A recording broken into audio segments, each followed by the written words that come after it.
নমস্কার বন্ধুরা, সবাই কেমন আছেন? আশা করি সবাই ভালো আছেন। আমার নিউ ব্লগে আপনাদের স্বাগত। এখান থেকেই আজকের ব্লগটা শুরু করেছি, দেখতে থাকুন। বলো, কোথায় যাচ্ছ তুমি? কি করতে? কেন? আমার ছোট মেয়েটা না খুব দুষ্টু ছিল, খুব দুষ্টু, তো একটু চঞ্চল টাইপের। তো ও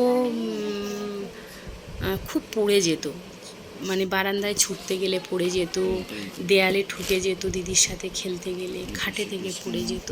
তো এইভাবে অনেকবার পড়ে পড়ে মাথা ফুলে গেছিলো। তো তার মধ্যে একবার পড়ে গেছিলো, পড়ে গিয়ে মাথায় অনেক চোট লেগেছিল, অনেক জোরে। তাতে মাথা চোখ দুটোই পুরো ফুলে গেছিলো, গিয়ে 2-3 দিন চোখ বন্ধ হয়ে গেছিলো। তো দুবার সিটি স্ক্যান আগে করানো হয়েছিল। ডক্টর বলছে সামান্য প্রবলেম আছে, যদি পরে মাথা যন্ত্রণা করে তাহলে আনবেন। তো ওর পাপা ওকে নিয়ে বেরিয়ে চলে গেল ডক্টরের কাছে। আমি আর গেলাম না, কারণ বাড়িতে কাজ আছে। আমি যদি চলে যাই বড় মেয়েটার স্কুলও বন্ধ হয়ে যাবে। তাই বড় মেয়েকে স্কুলে পাঠিয়ে দিয়ে, ওকে রেডি করে টিফিন বানিয়ে পাঠিয়ে দিয়ে আমি এবারে রান্নার দিকে এলাম। মেয়ে বলল, মা আজকে একটু চিকেন খাবো। তো ওর পাপা চিকেনটা এনে দিয়ে গেছিলো। তো আমি আজকের একদম পণ করে নিয়েছি। ছেলেরা পণ করে সুন্দরী বউ পাওয়ার জন্য, বলে করেছি পণ, নেব না পণ, বউ যদি হয় সুন্দরী। তো আমি আজকে একদম পণ করে নিয়েছি, কোনো বাটাবাটি করব না। আমি শিলনোড়াতেই বেটে মশলা বেটে খাই, আমি মিক্সিতে পেস্ট করি না। তো আজকে ভালো লাগছিল না, মেয়েকে ডক্টরের কাছে নিয়ে গেছে। তো আজকের আমি একদম আদা, রসুন, পেঁয়াজ, কাঁচা লঙ্কা, টমেটো সব একসাথে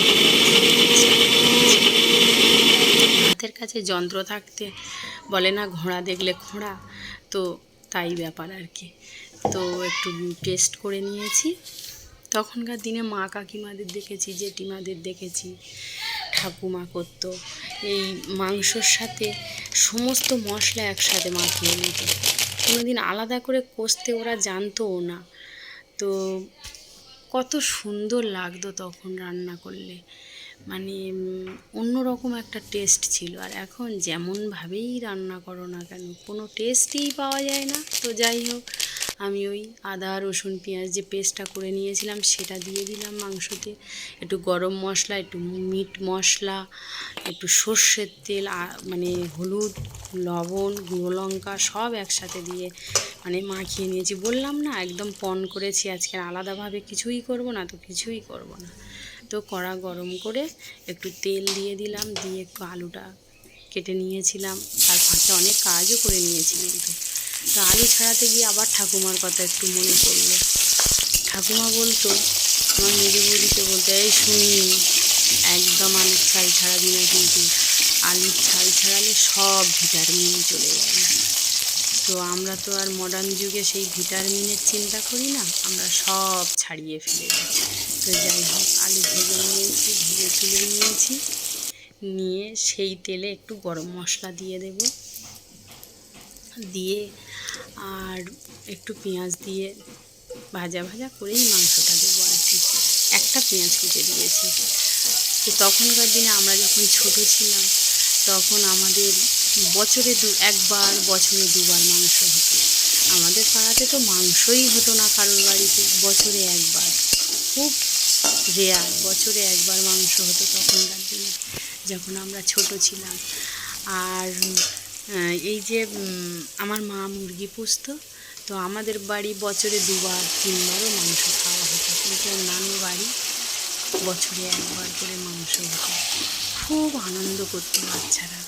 যেদিন মাংস হবে সেদিন যখন আমরা খেলতে বেরোবো, সবাই বলবে, এই আজকের আমার বাড়ি মাংস হবে রে, এই আজকের আমাদের বাড়ি মাংস হবে রে। কী আনন্দের দিন ছিল সেগুলো। আর এখন বাবা, ঘরে ঘরে মাংস, সপ্তাহে তো দূরের কথা, এখন লোক রোজ মাংস খাচ্ছে। তো যাই হোক, মাংসটাকে ওইভাবে কষিয়ে জল ঢেলে দিয়েছি, দিয়ে ফুটিয়ে নামিয়ে নিয়েছি। তো আজকের ব্লগটা এই নতুন কোনো ব্লগে, ততক্ষণ আপনারা ভালো থাকুন, সুস্থ থাকুন।